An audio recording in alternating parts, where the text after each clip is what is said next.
KION's Drew Andre has been following this race since back in the March primaries. Drew joins us live after speaking with both of these candidates tonight. So Drew, what are they saying?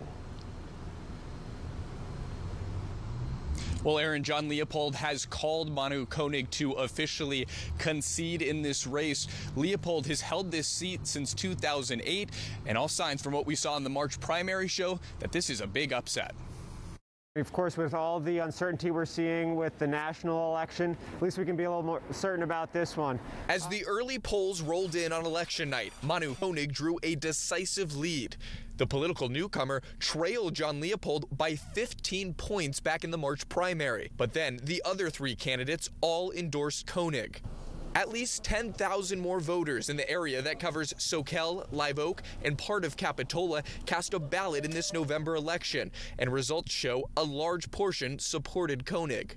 It seemed to reflect that people really wanted a change, and that's what you got to honor. The beauty of our campaign is that it's been so inclusive, and that's another reason that I was feeling so confident going into getting the results yesterday.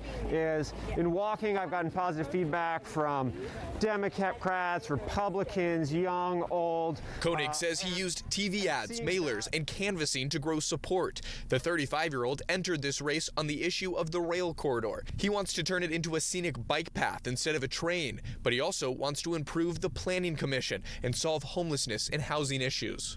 Really looking at legalizing tiny homes and creating more options for people, not only to get back on their property, but also to become first-time home buyers. Leopold will step away after more than a decade on the Board of Supervisors. Yeah, I was surprised because in 12 years I've accomplished a lot for the community, whether it be the Boys and Girls Club or the Chanticleer Park, the vacation rental policy. I want him to be successful as a county supervisor because this district deserves a successful supervisor. Now, there are still several thousand more votes to count in Santa Cruz County. However, that won't be enough to close the margin in this particular race. With the concession, Koenig is expected to take office at the start of next year. Aaron, Veronica?